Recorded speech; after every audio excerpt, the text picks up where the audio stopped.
It's Ali Milani and Zoe Grunewald with Politics Uncensored. Fubar Radio. Welcome back. You're listening to Politics Uncensored with me, Zoe Grunewald, and my lovely friend Will. Hello. Will's here. As the war continues and Trump seems to lose all control, the question is what will come next? Trump says there are no plans to deploy US ground troops in the region and claims the US operation is ahead of schedule. Meanwhile, the price of gas has risen sharply in the UK and Europe following an attack on Qatar's energy complex. The Qatar Prime Minister says strikes on the facility are a very dangerous escalation by Iranians and demands an immediate end to the attacks. Well, joining us is Matthew Spence, former Deputy Assistant Secretary of Defence for Middle East Policy under Barack Obama. Matthew, thank you so much for joining us. Obviously, It's great to be here. Thank you. There's been a lot of speculation about Donald Trump calling time on the Iran war, given all the costs that are going on. I just want to kind of know where we are right now. How do you perceive the current situation? Do you think it is coming to an end? Is it only just getting going? How are you looking at the situation in the Middle East right now? The situation is 19 days in, and it doesn't show any sign of stopping anytime quickly. When I was at the Pentagon, I spent most of my time planning and looking contingencies exactly like this. What will happen next? What's going? And I think there are three takeaways we should think away. First of all, escalation, I think, is only increasing. The Strait of Hormuz is an area 20 miles wide, and it is a choke point for the global economy.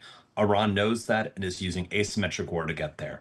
I think the second piece is there is enormous internal instability what's happening within Iran. And there needs to be more stability to see if we can actually sort of call an end or a pause to this. And Iran has no interest in doing that right now. And then the third piece is what happens with the rest of the world. This is not a war between the United States and Iran and Israel and Iran. This is something when you're involving this global choke point that has so much more going on. And that's what we're very early days of. You previously worked for under Barack Obama, and as you said, you worked in the Pentagon. You must have, in your line of work, anticipated or had to think about what potential conflict with Iran could look like, how far it could go. How does this kind of sit within your knowledge of Iranian-US relations? Is this the worst we've ever seen them? I mean, I think you're right. I spent hours upon hours late into the nights planning with our military leaders for exactly a crisis like this. And is this what we expected? To one extent, what we were always worried about from Iran was this asymmetric threat. So the United States obviously has overwhelming military capacities. We control the skies. The enormous military success that has been had over bringing down several key Iranian leaders, taking out air defense, taking out ballistic missiles, that's an amazing achievement. That's no surprise. What we really planned for is exactly what's happening now. What are the impacts of drones and very inexpensive weapons to stop things? What's the impact of threatening to close the straits by very little things gone in? What's the impact of cyber attacks, which we haven't seen reported very much? So it's those types of things. This is not a 19-day war. This is a several-month war, and I think we're really just in the early innings, and that's what we used to plan for. Do you think Iran's strategy of targeting Gulf state economies is working? Or do you think the rulers of these states have been so shocked by these assaults that they'll be urging Trump to finish the job? Where do they come into this relationship? Yeah, it's interesting. The Gulf states are a key player in the region for many reasons. First of all, diplomatically, the Gulf states have viewed Iran as a significant threat in the past. I think those are some of the geopolitical pieces that helped bring the Abraham Accords and the Israeli peace treaty with UAE and others together. But also there's a real military threat and there's a commerce threat. I think what Iran is trying to do is divide the Gulf states from Israel and from the United States to impose high costs of what's happening right now, which the UAE has absorbed more drone attacks than any other country. Those are real problems happening right now. There was an event I was supposed to be at in the Gulf just in a few weeks, and it's impossible to book flights and hotels, and political risk doesn't let you to go. Those are very real costs for the Gulf. So right now, what Iran is trying to do is increase the cost of Iran's neighbors, who are obviously much closer to the conflict than the United States or the UK or others, and then force them to put pressure to say we can't allow this to continue to go on. Tell us about the work that was going on under Barack Obama's presidency, the nuclear deal, and what happened to that following Trump taking the White House. It's a great question. So the logic of what I worked on when I was working in Iran at the Defense Department was we wanted to find a way to stop Iran from getting a nuclear weapon. We wanted to stop Iran from threatening Israel and our other allies and our neighbors, and to have Iran be more integrated into the global economy. Now, there's a spectrum of what you can do. The most aggressive was exactly this. It was have a full-scale conflict, have a war, be doing what we're seeing. The thought was if there are ways to get there without resorting to full-scale war, economic sanctions to create enormous pressure, giving Iran a pathway to rejoin the global economy without having a nuclear program, that's what we wanted to do. My job was what we thought of as the break glass book, is negotiations only work once you have a credible use of threat. Talking without anything else is just talk, and that's a waste of time for serious nations. So we thought exactly about this. The challenge right now is, were we at a stage to have Iran actually make their own choice to get out of here? And right now, we're so far away from that. The talk of these negotiations, I think, are a far, far distant memory. Now, I want to be super clear. You can't just talk. You need to have a credible show of force and planning to do that. But when you're launching a use of force, you need to understand what comes next. The first weeks are always the best headlines and the easiest. It's the months and weeks to come, which are the hardest. And that's exactly what we're moving into right now. Tulsi Gabbard, the US Director of National Intelligence, has said that the US and Israel have different objectives in this war on Iran. Do you think that the Israelis and the US have different strategies? I mean, there was some confusion about who wanted to go in first on the offensive, and potentially there's been some suggestion that they're not totally aligned with the action and the timeline. I mean, how is the current relationship between the US and Israel, particularly when it comes to action in Iran? Yeah, look, it's always, whenever you have allies, there are always going to be disagreements in what's happening. That's the nature of coalition warfare. I mean, those in the history can look at the differences between even some of the allies in World War II. I think right now there are alignments and there are departures. Some of the very clear alignments, it is a bad idea and a strong problem for the United States as well as Israel for Iran to have ballistic missiles. Having the ability to develop nuclear weapons is completely a shared objective. I think where there is some daylight right now that needs to be resolved is, what is the next step? What is the end game? Are there going to be troops on the ground? Are there going to be special forces there? And given that there has not been a strong amount of Iranian protesters rising up against this regime, a country which is under fire right now, that's a big piece of what is the end state. So I don't think there's alignment there, and that I think those fissures are going to increasingly show in the coming weeks. And I'm curious to know what you make of the UK's response to this. Obviously, Keir Starmer did not follow in the offensive action against Iran alongside the US and Israel. He has since said that US military bases can be used for defensive purposes by the US, but he has put quite a lot of clear water between the UK and the US, despite Donald Trump sort of publicly chastising him for this. I mean, I'm curious to know about how much you think this will affect the outcome in Iran, but also what you make of what this does to the special relationship. I think it's a critical question. Look, no country should ask for a permission slip to defend their own national interest. The United States, I worked on the bin Laden operation when I was at the White House in 2011. And that was the thing. There was a clear threat. The United States did not ask the permission of others to take down an immediate threat. At the same time, it is far better to go in a fight with friends and allies than to go it alone. And I think the reason why this has become such a critical question is, let's just look at the economic weight of what's happening right now. The two lanes that facilitate the transit of about 20 million barrels of oil in the Strait of Hormuz, that's about 20% of global seaborne oil trade. The strait handles 25% of the world's maritime oil trade, 20% of global liquid natural gas shipments, and 33% of the world's fertilizers, including sulfur and ammonia. Those are real facts that matter to everyone, what they're doing day to day. And I think the challenge that the UK faces is, even though it did not participate in the offensive operations, is fully bearing the consequences and needs to do something now. And if you look at what happens in the Strait of Hormuz, this is not something that the United States alone is really able to force it open, especially when Iran has drones. It takes a team effort to tackle and address the difference. And that happens when you decide to go to war alone. Look, no one is saying that the Iranian regime were not doing horrible things.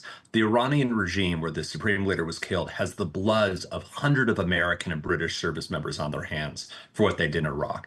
Killed everyone from 3,000 to 7,000 to 30,000 protesters in the last months, depending on what figures you use. This is a horrible and a bad regime that has done terrible things to the Iranian people. There's a difference between the Iranian people and the Iranian regime.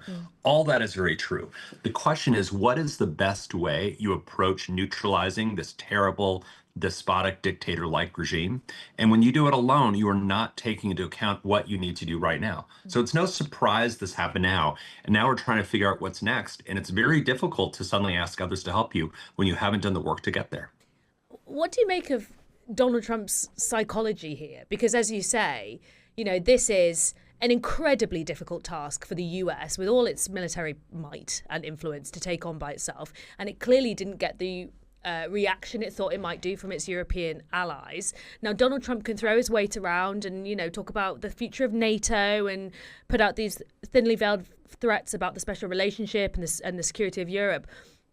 But ultimately, do you think this was just a kind of massive miscalculation of how much influence the US has over those countries? Yeah, I mean, look, I think it's too early to tell if it's a massive miscalculation. I do think two things are very true.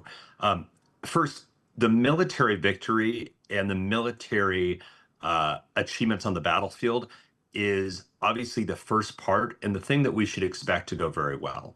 The United States, our military, working with the British and other allies, are the best the world has ever seen. I mean, an enormous ability to gather intelligence, to find out where the leaders are, to find out where these targets are, to execute that operation flawlessly. The reality is, the military is only one tool about many that we need to use to accomplish our objectives. When you only have a hammer, everything looks like a nail.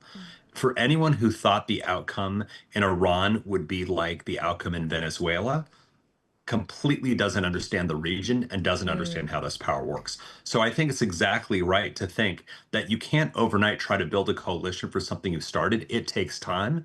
It is frustrating. It is long, but that's what happens and leaves you in a position to be fighting alone. I think it's not surprising that the European allies and partners are reacting the way they are now after what's happened over the last year. You spoke about the incursion in Venezuela there. Do you think, to what extent do you think that going successfully, in inverted commas, being able to take down Maduro and put in a new government was a deciding factor in the US's decision to go into Iran? Do you think the confidence of that operation going successfully spurred this on, or do you think this was a decision that was made separately? It's hard. I'm not sitting in the Situation Room now as I did for many hundreds of hours in my previous job. I am, look, the Maduro operation is an amazing military feat, if you think about it. Like, the ability to go in and do what was done with such precision, with such professionalism, with such minimal lives is an amazing piece. I would hope that anyone sitting in the Situation Room who had some sense of how Iran was different from Venezuela counseled that these are completely different situations in terms of objectives, in terms of the history of the country, and of what's being done.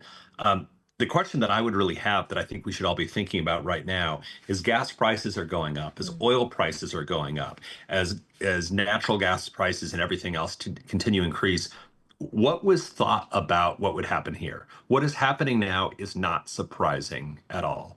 The idea that Iran would find a way to take a $3 trillion strategic threat of what Iran was trying to do in the region and turn it into a problem that they could solve with $50 drones is something we all should have seen coming. And the question is now, what do we really do about it? How do we manage and balance the enormous piece that we're fighting against in this major sense of asymmetric warfare? You spoke about obviously the differences between Iran and Venezuela. I wonder if you could talk a little bit more from all the knowledge that you have, having worked on this policy area for so long, about just tell our listeners what they should understand about Iran, because obviously the Ayatollah Khomeini, he was taken out pretty quick, sharpish during this particular incursion. Yet the regime is holding on. What should listeners understand about the resilience of the Iranian regime, and maybe what would come next, even if this conflict were somehow to be wrapped up? So to start that off, I think it's incredibly important to distinguish between the resilience of the Iranian people and Iran as a nation, and this particular theocratic dictator regime that has killed so many people and threatened so many others. So the thesis, in some sense, was there are Iranian people who are oppressed and being tormented by this theocratic, autocratic state as much as anyone right now. At the same time, the way that we should think about what the threats from Iran are to day, I always think in threefold. First, when Iran tries to develop a nuclear program, they would use a nuclear program to blackmail the United States, the UK, and the rest of the world. We don't want North Korea sitting in the middle of the Middle East. It deeply constrains the options. So we need to stop that from happening. Second, as we've seen, Iran sits at the precipice of the Strait of Hormuz, enormous this. They have done a very good job spending small amounts of money to fund terrorist groups, to find drones, to have fast boats that have explosives on them. So Iran can do something very slowly and very sharply to really disrupt a lot of pieces. And the third piece is let's have no doubt Iran has sponsored terrorist attacks that have killed a lot of innocent people for quite some time. Iran is clearly a threat. And we can't say just because we think the war is not well planned, we're not talking that the Iranian regime is doing anything that is not deeply threatening us. I think the way we got to think about now is kind of a few things. One is what comes next. Second is how many resources do we need to go to have an Iranian regime that is more stable? And then third, because Iran is a significant and growing power in the region, you can't think about Iran, the Middle East without Iran. The question is, what is the actual pathway to get to a regime that is not trying to be this outlier and cause so many problems? And again, that's a question that we have not received an answer for from President Trump so far. Let's pivot slightly. I just want to talk about your work because it'll be fascinating to our listeners. Tell us a little bit about what it was like working with Obama. I mean, I'm interested to know about it feels like such a different time, even though, it was about a decade ago. But tell us a little bit about, I guess, what you perceive as the main differences between Barack Obama and Donald Trump's regime when it comes to foreign policy. So, look, it's working for President Obama and three Secretary of Defense is an amazing experience because you see the sheer amount of thought and careful calculation that goes into these major issues. When you're sitting in the White House Situation Room, it matters who the person at the end of the table is. By definition, if a problem comes to the President of the United States, it is by definition a problem that is almost impossible to solve, that no one else has been able to before. And there aren't good options or bad options. There are worse options and not as worse options. And the amazing thing about watching President Obama grapple with these is many things were true. We did not want Iran to have a nuclear weapon. We did not want Iran to be able to threaten Israel, its neighbors, and the United States. But the question is what is the right path to get there? And how do you be thoughtful for some of that? That is, I think, one of the most amazing things I saw, whether President Obama was deliberating how to proceed with the operation to bring Osama bin Laden to justice, how to think about trying to get rid of Iran's nuclear program, how to deal with North Korea getting nuclear weapons. And I think what I would just say from seeing that is to go through and think carefully about what works and what doesn't. That is the hardest piece. I will say, though, is if you are only pursuing a diplomatic strategy and there's no credible threat to use force, you are wasting your time. At the same time, if you think you can accomplish your objectives only by using the military, history teaches you that is a very poor lesson and not the way that we accomplish things that we all need. I wonder if you have any regrets from your time, particularly around Iran. Was there anything that you think, you look at what's happening now and you think back when you were in the Situation Room, you were looking at this policy area, some things could have been actioned or some things could have been pushed forward that potentially could have prevented foreign policy escalating to this point? I think the one thing that I wouldn't say it's a regret, but I think one of the things that we need to be moving forward on and accelerate more is thinking about how do we really combine and utilize technology in conflicts like this. So we've been talking about how Iran can take a $50 drone and stop up 20% of the world's shipping. That is an enormous piece right now. I think there's something we collectively need to do better. This is true for Democratic, Republican presidents, is to find ways to really address this technological challenge, because otherwise we are spending more than the Iranians are and not getting what we need. And I think that's really a bipartisan issue that we need to think about. I think right now is, as you look about what to do, putting those into practice and finding what you can do right now is really the key piece. And what about this suggestion that Israel may have jumped the gun here and sort of pushed the US into action in Iran? Do you think there could have been more to be done to make sure the US and Israel were aligned before this action took place? I mean, one thing I worked on, I think when I was in the government, I probably made over 40 trips to the Middle East. Probably at least 30 of them were for Israel. Spent an enormous amount of time in the Kyria working with the Israeli IDF, working with the civilians in the Israeli military, working for the intelligence cooperation. I will say the intelligence and military cooperation that we had was one of the strongest and most significant pieces that were happening right then. I think what's happened right now, from what I've heard, is there is not the same level of, I think, bipartisan conversation about what the threat nature is. And I think the issue is look, the threat of Iran should not be in the United States a Democrat or Republican issue. It should not be one side of the Israeli political spectrum of another. But what's happened over the last few years, it has really become that. So I think it makes it much more challenging to have a real conversation about the threats are. Like when I was at the Defense Department, when we would talk about any joint military operations, joint planning, the first thing you do is you sit down and have a highly classes conversation. You look everyone in the eyes and say, what do we think the real threat is? Let's have a shared picture on what the threat is. And only by understanding that can we talk about what is the right way to neutralize that. You start with the problem, figure out what end you want to get there, and then you figure out how to get there. You don't start with war planning. You start with the goals before any of that. And I just want to touch on, we touched on the special relationship a bit earlier, but obviously it's gotten quite frosty between Donald Trump and Keir Starmer. From your experience of the relationship between the UK and the US, is this relationship salvageable, or can it really go sour if one of the individuals, particularly the President of the United States, decides that the UK is no longer working in his best interests? Look, I think it's a great question, but if you look at the history of the US and UK relationship, that question is it salvageable, has been asked countless times. We have had a number of crises to go through, points where we've departed, and every time the answer has been around it, we've been able to come through it. I have strong conviction that that will happen, that our interests are aligned, that we have much more in common than we do about what's dividing us, and both of us have an interest to keep that there. I will say it doesn't happen automatically, and it doesn't happen overnight. There needs to be a strong case to really align on how we're each using that. We've been here before, and I have confidence we will be able to get out of it like we have been in the past with a lot of hard work. And just finally, Matthew, we really enjoyed speaking to you today. I know it's a big question, but how does this end? What do you think is coming next? I think what's coming next is not an immediate end. You know, those who said a few weeks ago this is going to take a week or 10 days, I think was highly misguided and not the way it is. So what comes next is, I think we're going to see short-term escalation. I think we are going to find more of what we've seen now. And what really needs to happen now is to talk about what are the pressure points you can really put on Russia to put this. If anyone is expecting this to end to end next week, you're going to be waiting for something that's not coming. And I really think that we're seeing just the beginning of much more to come. All right. Matthew Spence, thank you so much for joining us. That was Matthew Spence, former Deputy Assistant Secretary of Defense for Middle East Policy under Barack Obama.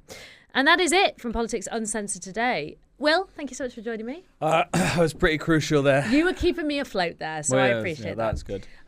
Do join us next Thursday at 5 p.m, where Will won't be here, but Ali should be back and will unwrap the week's political talking points. You can stay up to date with the show by following at Politics Uncensored UK on social media, and me at Zoe Grunewald, and of course... We'll see you back, Montefiore. Privacy settings. Go and look at it, watch it, listen to it. Love it. Do it all. Yeah. If you missed any of today's show, you can listen back and catch up at foodbarradio.com or via the Foodbar Radio app.